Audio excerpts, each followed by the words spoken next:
Attention, il faut toujours couper le disjoncteur pour une opération d'entretien, d'enfilage.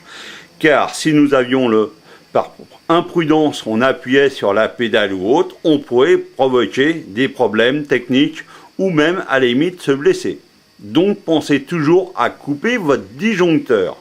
La machine doit toujours être hors tension pour passer à un enfilage, un changement d'aiguille ou un entretien.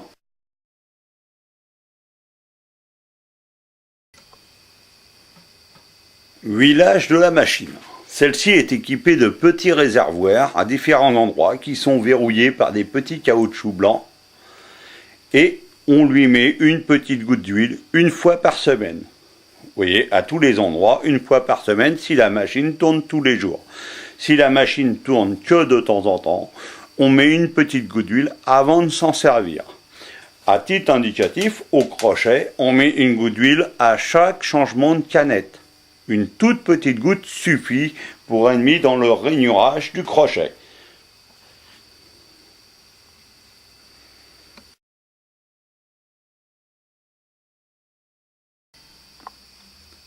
Réglage des battements de pied de biche. Ici se trouve une vis à laine et au-dessus se trouve une petite pièce qui peut monter et descendre. Celle-ci permet de faire que les mouvements de pied de biche soient plus ou moins importants, comme quelqu'un qui monterait ou descendrait un escalier. Cela va vous aider à passer les épaisseurs s'il y a besoin. Donc la vis à laine se retrouve ici, on la voit légèrement, et le rainurage se retrouve ici, on peut le monter et le descendre.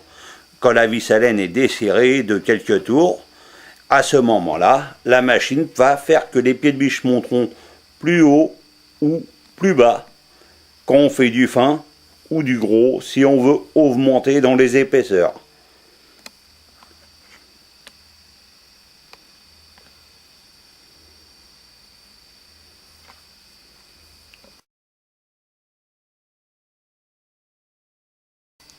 Cette manette sert à relever le pied de biche manuellement, qui nous permet de tenir le pied de biche à sa position haute quand on a besoin de faire un nettoyage ou une mise en place de quelque chose. Le pied de biche restera en haut quand on va travailler, le pied de biche descend. En temps normal, on lève le pied de biche avec sa pédale.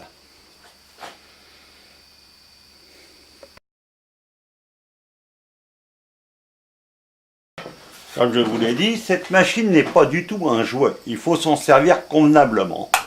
Donc je referme mon boîtier. Je vais passer mes fils sur le côté de la machine.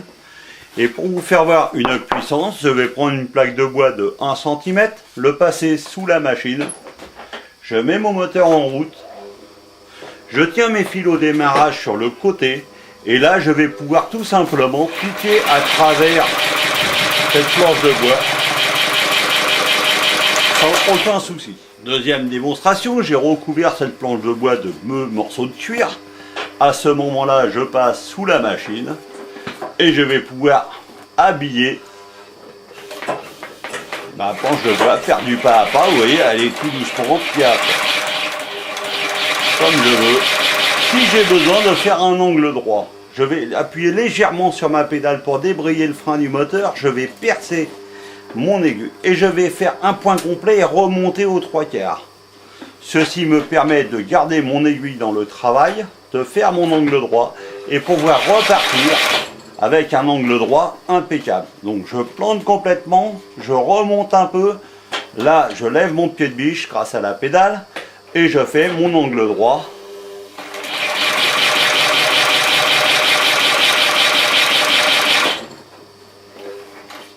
Voilà, sans aucun souci.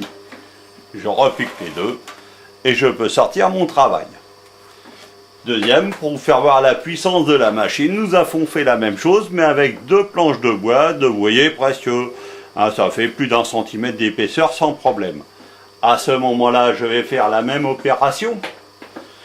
Je vais donc positionner ma machine pour qu'elle perce les 2 morceaux de bois. Et je vais piquer tranquillement dessus, doucement, pour pouvoir assembler les 2 morceaux de bois.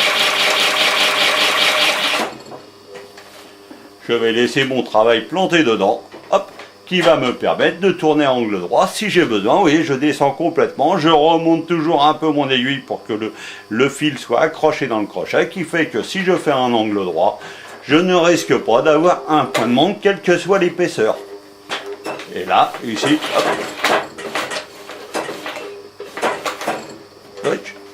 Ici, je plante complètement, je remonte un peu, hop, je tourne. Là, je suis presque au maxi de ce que la machine peut passer.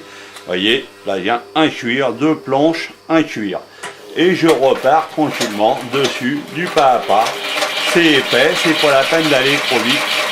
Si on était forcé de le faire à la main, on irait beaucoup moins vite que la machine. Voilà, j'espère que toutes ces petites explications vous ont servi. Bonne journée.